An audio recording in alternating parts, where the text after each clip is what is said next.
Hi all welcome back to Yash ಅಡ್ಗೆ ಮನೆ. ನಾನು ಬಂದಿರೋದು ಮತ್ತೊಂದು ಸೂಪರ್ ಟೇಸ್ಟಿ ಆಗಿರುವಂತಹ ರೆಸಿಪಿಯೊಂದಿಗೆ ಬಾದಾಮ್ ಪ್ರೀಮಿಕ್ಸ್ ಹೆಂಗೆ ಮಾಡೋದು ಅಂತ ನೋಡೋಣ ಬನ್ನಿ. ಒಂದು ಬೌಲ್ನಲ್ಲಿ ನೀರನ್ನು ಕಾಯಕ್ಕಿಟ್ಟಿದ್ದೀನಿ. ನೀರು ಕಾಯ್ದಾದ್ಮೇಲೆ ನಾವು 1 ಕಪ್ ಬಾದಾಮನ್ನ ಹಾಕಿದ್ದೀನಿ. ಸ್ವಲ್ಪ ಕುದಿಸ್ಬೇಕು. ಸ್ವಲ್ಪ ಕುದ್ದಾದ್ಮೇಲೆ ತೆಗೆದು ಅದ್ರ ಮೇಲಿನ ಸಿಪ್ಪೆ ಎಲ್ಲ ತೆಗೆದು ಒಂದು ಪಾತ್ರೆಯಲ್ಲಿ ಹಾಕೊಂಡು ಸ್ಟವ್ ಹಚ್ಕೊಂಡು ಮತ್ತೊಂದು ಪಾತ್ರೆನ ಕಾಯಿಸ್ಬೇಕು.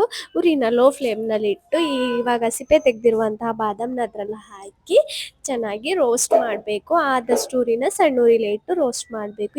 ಇವಾಗ ಅದರಲ್ಲಿ ಒಂದು 2 ಸ್ಪೂನಷ್ಟು ಕಾಜುನ ಹಾಕ್ತಿದ್ದೀನಿ. ಅಂದರೆ ಒಂದು 6ರಿಂದ 7 ಮತ್ತು ಪಿಸ್ತಾ ಕೂಡ ಹಾಕಿದ್ದೀನಿ. ಅದು ಕೂಡ ಸೇಮ್ ಒಂದು 6ರಿಂದ 7 ಪಿಸ್ತಾನ ಹಾಕಿ ಅದನ್ನು ಕೂಡ ಚೆನ್ನಾಗಿ ರೋಸ್ಟ್ ಮಾಡಿ ತಣ್ಣಗಾಗಕ್ಕೆ ಬಿಡಬೇಕು. ಇವಾಗ ತಣ್ಣಗಾದ್ಮೇಲೆ ಒಂದು ಮಿಕ್ಸಿ ಜಾರ್ ತಗೊಂಡು ಅದರಲ್ಲಿ ನಾವು ರೋಸ್ಟ್ ಮಾಡಿರುವಂತಹ ಎಲ್ಲ ಮಿಶ್ರಣ ಕೂಡ ಹಾಕಿ ಇವಾಗ ಅದರಲ್ಲಿ ಒಂದು 5 ಸ್ಪೂನ್ ಸಕ್ಕರೆನ ಹಾಕಿ 1 ಸ್ಪೂನ್ ಅರಿಶಿನ ಕೂಡ ಹಾಕಿದ್ದೀನಿ. ಹಾಕಿ ಚೆನ್ನಾಗಿ ಪೌಡರ್ ಮಾಡಿಕೊಂಡ್ರೆ ರೆಡಿ ಆಯಿತು ನಮ್ಮ ಸೂಪರ್ ಟೇಸ್ಟಿ ಮತ್ತು ಹೆಲ್ದಿಯಾಗಿರುವಂತಹ ಬಾದಾಮ್ ಪ್ರೀಮಿಕ್ಸ್. ಹಾಲು ಕಾಯಿಸಿ ಒಂದು 2 ಸ್ಪೂನ್ ಹಾಕ್ಕೊಂಡು ಚೆನ್ನಾಗಿ ಮಿಕ್ಸ್ ಮಾಡಿ ಕುಡಿದ್ರೆ ತುಂಬ ಹೆಲ್ದಿಯಾಗಿ ಕೂಡ ಇರುತ್ತೆ, ತುಂಬ ಟೇಸ್ಟಿಯಾಗಿ ಕೂಡ ಇರುತ್ತೆ.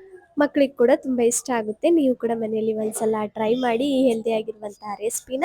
ಮತ್ತೊಂದು ವಿಡಿಯೋದಲ್ಲಿ ಸಿಗ್ತೀನಿ. ಬಾಯ್.